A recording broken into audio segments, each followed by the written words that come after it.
నమస్తే. Welcome to our channel. నేను ప్రియాంకారావు. కాకాని గోవర్ధన్ గారికి కోర్టులో ఎదురు దెబ్బ తగిలింది. ఆయన ఏదైతే డిశ్చార్జ్ పిటిషన్ దాఖలు చేశారో దాన్ని కోర్టు కొట్టేసింది. మరి దేనికి సంబంధించింది అంటే, సోమిరెడ్డి గారికి, ఆయన భార్యకి, ఆయన కొడుక్కి విదేశాల నుండి ఫండింగ్ వస్తుందని, వీళ్ళకి విదేశాల్లో ఆస్తులున్నాయని ఫోర్జరీ డాక్యుమెంట్స్ సృష్టించిన కేసు.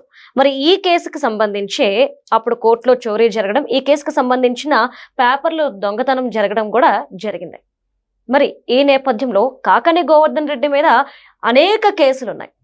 నకిలీ సంతకం, అదే ఫోర్జరీ సంతకం మీద కావచ్చు, ఇలా అనేక కేసుల్లో ఈరోజు కోర్టులో చొక్కెదురవుతుండడం ఎలా చూడాలి?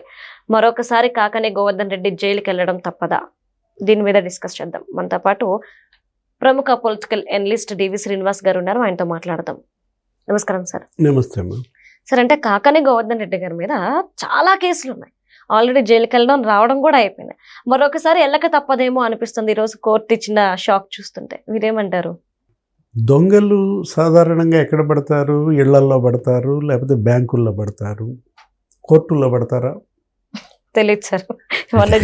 అంటే దొంగలు ఎత్తుకెళ్తే నగలు ఎత్తుకెళ్తారు, డబ్బులు ఎత్తుకెళ్తారు, ఫైళ్ళు ఎత్తుకెళ్తారా? అసలు అటు పని సార్. అంటే ఇప్పుడు 17 కోర్టులు ఉన్న ప్రాంగణంలో దొంగలు పడతారు. కరెక్ట్గా కాకాని ఫైళ్ళు ఉన్న కోర్టులోకే వాళ్ళు వెళ్తారు. అక్కడ కూడా 11 బీరువాలు ఉంటే కాకాని ఫైళ్ళు ఉన్న బీరువానే ఓపెన్ చేస్తారు. ఆ బీరువా దొంగలు ఓపెన్ చేయడానికి వీలుగా దాని తాళం గుమస్తా బీరువాకి పెట్టి వెళ్ళిపోతాడు.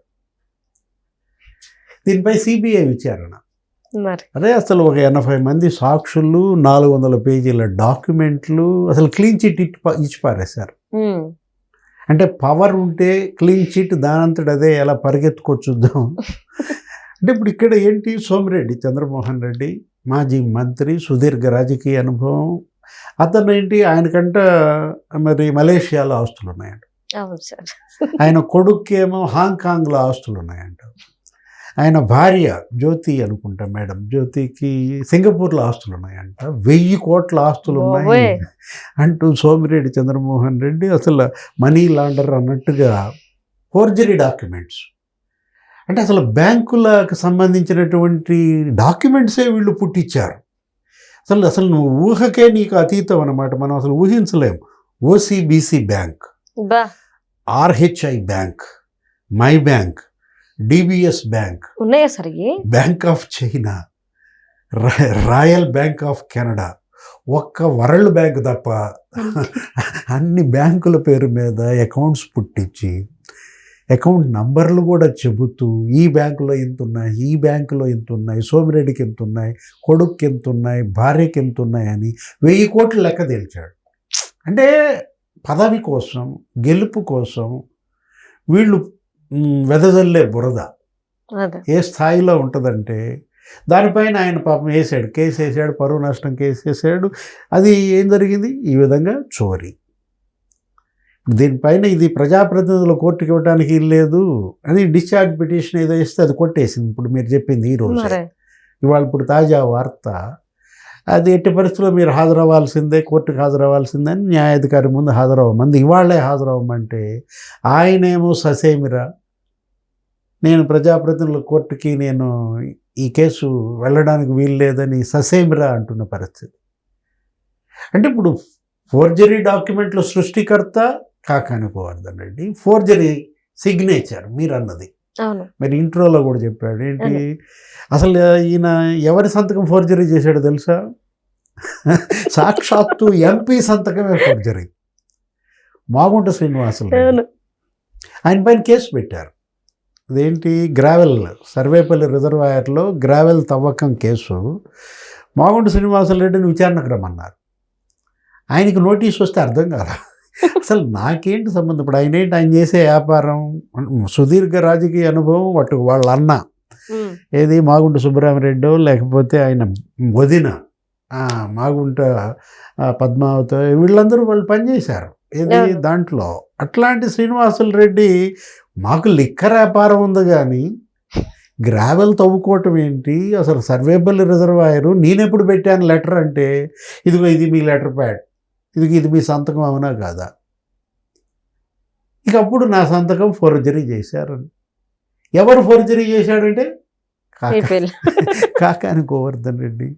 అరే జడ్పీ చైర్మన్గా పనిచేశావు, మరి ఎమ్మెల్యేగా 3-4 సార్లు గెలిచావు, మంత్రిగా పనిచేశావు, అటు రాజశేఖర రెడ్డి టైంలో ఇటు జగన్మోహన్ రెడ్డి టైంలో. అంటే ఇప్పుడు ఇవాళ కాకాని గోవర్ధన్ రెడ్డి నెల్లూరు జిల్లాలో మామూలుగా మంచి స్పీకరు, వాయిస్ కానీ ఇప్పుడు అనేక ఛానల్స్ డిబేట్లలో కూడా మీరు చూసే ఉంటారు.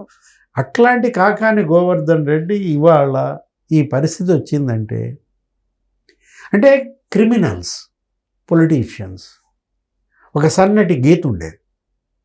ఎవరు నేరస్తులు, ఎవరు రాజకీయ నాయకులు, ప్రజలు చక్కగా వేరు చేసి చూసేవాళ్ళు. ఇప్పుడు అసలు తెలియకుండా పోయింది, ఆ గీత చెరిగిపోయింది. ఎవడు క్రిమినల్లో తెలియటంలా, ఎవడు పొలిటీషియనో తెలియటంలా. అంటే నేరమయ రాజకీయాలు, హింసా రాజకీయాలు. ఇదేమంటావు వీటిని? ఫోర్జరీ పాలిటిక్సా? ఫోర్జరీ సంతకాలు, ఫోర్జరీ డాక్యుమెంట్స్. మొన్న అరెస్ట్ అయ్యాడు వేరే కేసులో, ఇది నెల్లూరు జైల్లోనే అక్కడ పెట్టినట్టున్నారు. జగన్మోహన్ రెడ్డి కూడా పరామర్శకి వెళ్ళాడు. అదేంటది? White quartz 250 కోట్లమ్మా. ఇప్పుడు ఏం పేరు, దాని పేరు ఏదో ఉంది, ఆ మైన్స్ పేరు రుస్తుం మైన్స్. అంటే వీళ్ళు రుస్తుం మైన్స్ కాదు, అసలు రుస్తుం దోపిడీ అనమాట. ఒక రకంగా చెప్పాలంటే అది వైట్ క్వాడ్జ్ కొల్లగొట్టారు. 250 కోట్లు మంచి డిమాండ్ ఉంది ఆ టైంలో, నీకు అన్ని దేశాల్లో కూడా ఎక్స్పోర్ట్ చేసుకున్నారు. ఏం జరిగిందంటే సోమిరెడ్డి చంద్రమోహన్ రెడ్డి అడ్డం పడ్డాడు. అప్పుడు ఆయన ప్రతిపక్షంలో ఉన్నాడు.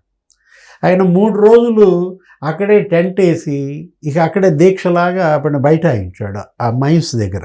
ఏది ఆ రుస్తుం మైన్స్ దగ్గర తవ్వకాలు జరపడానికి వీల్లేదని ఉంటే, వీళ్ళు ఉంటారు కదా ఎవరాళ్ళు, హిజ్రాల్. ఇప్పుడు మామూలుగా మనకి తిరుగుతుంటారు సిటీలో కూడా. అసలు ఈ మధ్య అందరూ ఎవరికి వాళ్ళు ఏంటంటే ఇక చీర కట్టడం, లేకపోతే ఓణి వేసుకోవటం, లేదు ఈ చుడీదార్ వేసేసుకుని ఇక డిమాండ్ చేయటం డబ్బులు. అసలు ఎవరు హిజ్రానో ఎవరు హిజ్రా కూడా తెలియని పరిస్థితి. ఆ హిజ్రాలను వదిలాడు ఎవరి మీదకి? సోమిరెడ్డి మీదకి. అంటే ఇక దిగజారుడు తనానికి పరాకాష్ట. ఇప్పుడు నువ్వు ఒక మంత్రిగా ఉన్నావు, నువ్వు సుదీర్ఘకాలం ఎమ్మెల్యేగా ఉన్నావు, ఆయన మాజీ మంత్రి. ఆయన ఎప్పటి నుంచి, ఆయన ఎప్పుడో ఉమ్మడి రాష్ట్రంలోనే మంత్రిగా పనిచేశాడు చంద్రబాబు క్యాబినెట్లో. నల్లపురెడ్డి శ్రీనివాసరెడ్డి మేనల్లుడు. అంటే నెల్లూరు రాజకీయాల్లో అటు నల్లపురెడ్డి లేకపోతే ఇటు సోమిరెడ్డి ఇలా రాజకీయం. అట్లాంటి ఆయన మీదకి హిజ్రాల్ని పంపించాడంటే అసలు ఎంత అది చీప్ పాలిటిక్స్ అనాలా? అంటే ఇప్పుడు కాకాని గోవర్ధన్ రెడ్డి ఇప్పుడు ఏంటి ఆయన అసలు గతంలో నీకు ఇప్పుడు ఈ లిక్కర్ స్కామ్ ఉందో చూసావా? ఇంకా నేను ఇట్లా చెప్పుకుంటూ పోతే టైం సరిపోదు మనకి, ఇంకొక ఎపిసోడ్ వేసుకోవాలి. ఇప్పుడు ఏపీ లిక్కర్ స్కామ్లో ఇప్పుడు 52 మంది నిందితులు, 18 మంది అరెస్ట్ అయ్యారు. అసలు ఢిల్లీ లిక్కర్ స్కామ్ కన్నా ఇది 1000 రెట్లు అన్నారు. అంటే వీళ్ళే డిస్టిలరీలు కబ్జా చేసి మద్యం తయారు చేయటం, వీళ్ళతో తాగిచ్చేసి పాపం చాలా మంది లివర్, కిడ్నీ దెబ్బతిన్నాయి, చనిపోయారు.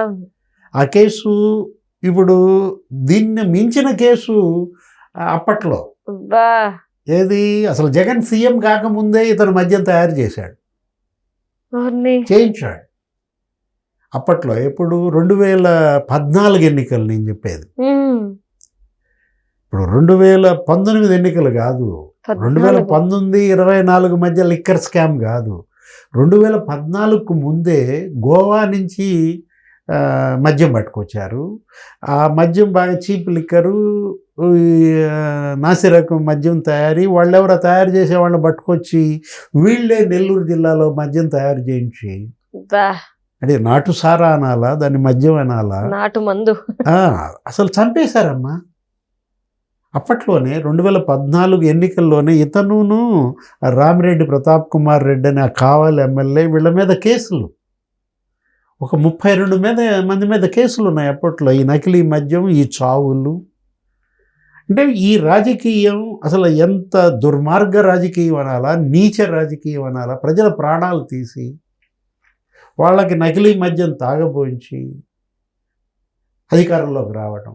ఎమ్మెల్యేలు కావటం, ఇటు మైన్స్ మీద పడటం, ఖనిజాలు తవ్వేసేయటం, 100 కోట్లు ఇవాళ వైట్ క్వాడ్జ్ ఇవన్నీ కూడా స్కాములు. ఇంకా ఎంతకు తెగించారంటే ఇక నీకు ఫోర్జరీ సిగ్నేచర్లు, ఫోర్జరీ డాక్యుమెంట్లు. రాజకీయాల్లో ఉండే అర్హత వీళ్ళకు ఉందా? ఎవరు డిసైడ్ చేయాలి? ప్రజలే డిసైడ్ చేయాలి. ఇలాంటి రాజకీయ నాయకులు అవసరమా ఆ ప్రాంతాలకి, ఆ నియోజకవర్గాలకని ప్రజలే ఆత్మ పరిశీలన చేసుకోవాలి. Right. Thank you so much.